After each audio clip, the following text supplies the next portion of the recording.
What's up, guys? I am back. I know it's been a while. Basically, kind of wanted to do this little intro before the actual video starts, kind of tell you what's been going on.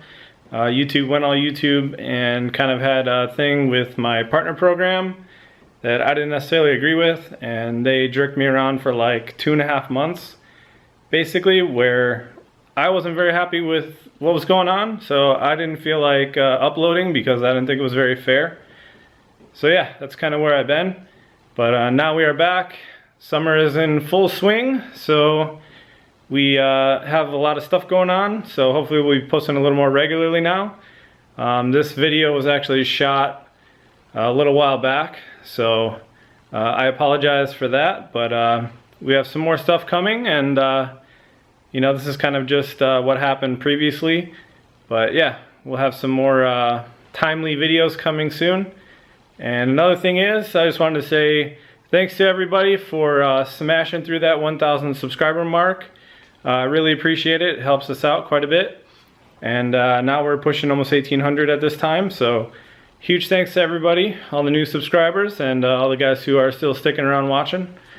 And yeah, I appreciate it. So yeah, we can get back into the $1,000 race car video here. I just wanted to get that stuff out of the way and kind of be transparent with you guys. Like I said, I apologize for not uploading, but I do plan on making more regular uploads now. So I do have some videos that I've already recorded, kind of lined up. I just have to finish editing them and stuff. I've been working on the Audi here a little bit, so we'll have some of that going on. Probably even a little bit of the Sentra stuff. As you'll see, I kind of mentioned it, the Sentra race kind of got canceled too. But yeah, hopefully we'll be getting that guy out soon, and you guys can finally see that thing run. Back to the regularly scheduled $1,000 race car build. Hope you guys enjoy, and as always, thanks for watching. What's up, guys? Welcome back to the channel. If it's your first time stopping in, please don't forget to subscribe. It really helps us out. As you can see by the title, it is finally $1,000 race car time again. This is like the second or third time I've done this. The first race, we actually had like a huge blizzard. Almost 30 inches of snow came through Wisconsin and ruined not only this race but the other race that I plan on taking the Sentra to. So these guys kind of got pushed back behind, and now the next race is coming up this weekend, so we're gonna get some stuff taken care of on this. There's a couple rule changes that we have to take care of.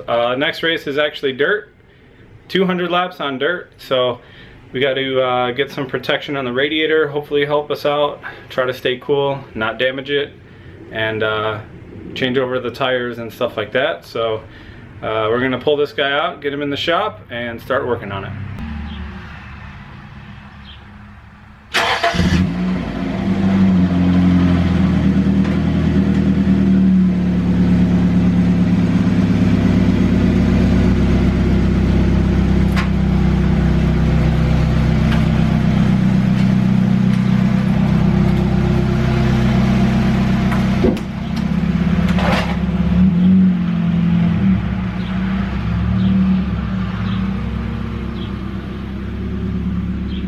Alright, we got the car in the shop, got it up in the air, got our stack of tires over here, trying to figure out what we want to use for the dirt. Got to swap out this seat.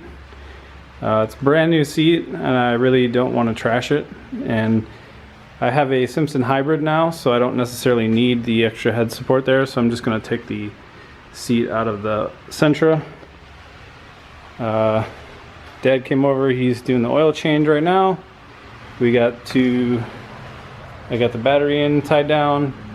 One of the things that's different for this year is they want the entire windshield covered. So we're just I had 3/4 of it done already, so we just have to add this little piece here.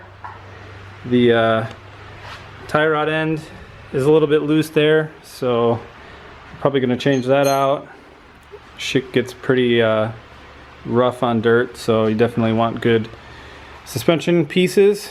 And yeah, we got to drain the antifreeze. It sells antifreeze from the winter. We got to do that, and a couple other things. So we're just gonna keep at it, and on to the next thing. Alright guys, we got our antifreeze out. We do have to still put water in, but next thing on the list, we have this 1/4 inch like chicken wire stuff here.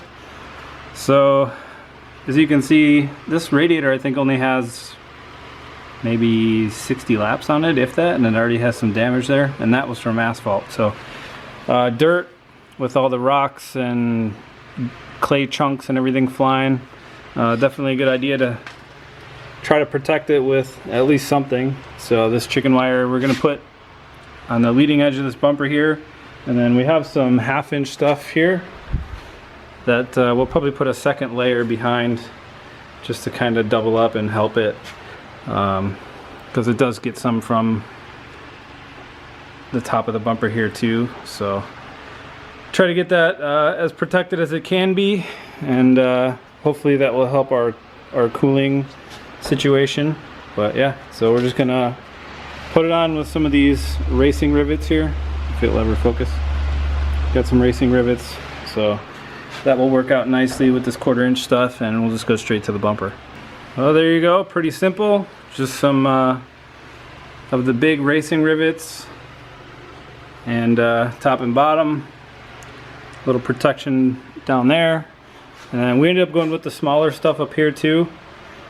Just the 3 rivets on top, pretty simple, 2 on the bottom, and now the whole radiator has protection, so hopefully that will keep it from getting damaged and keep us cool. We shall see. Alright, so we got the antifreeze drained, we topped it back off with water.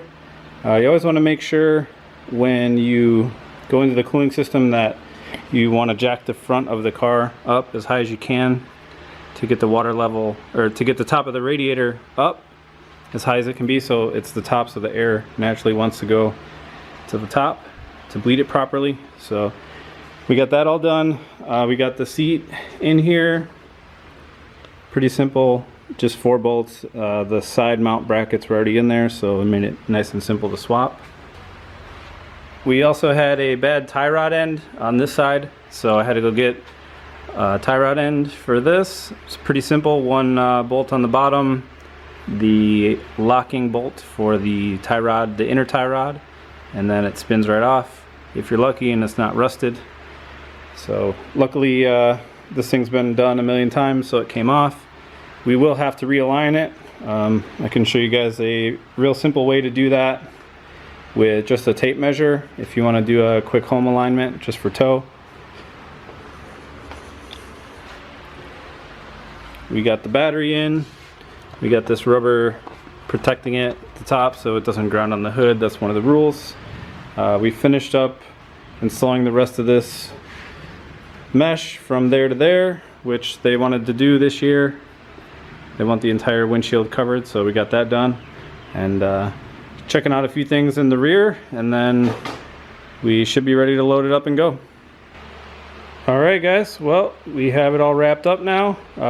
Just one quick thing, if you want to do an alignment with minimal tools, the easiest thing, and it's not as accurate as toe plates or strings or laser alignment or anything like that, but what you can do is take a good old tape measure, have a friend hold it on the other side in one of the grooves on the tire, and then you do in the front of the tire up as high as you can underneath the car, and then you have to make sure you put it in the same groove in the back, and as long as you do it in the same groove you'll be able to get a relatively accurate measurement, and that will get you close enough for dirt track racing, at least with one of these shitbox cars. So just a quick little tip, you can do a basic toe adjustment alignment with just a tape measure, running it underneath the front, measure the front, run it under the back, measure the back, and whatever your preferred toe setting is, adjust it to there and you're good to go. So yeah, we're gonna get this thing loaded up now and be on the way to Gravity Park for a 200 lap dirt enduro. So thanks for watching guys, and we will catch you on race day.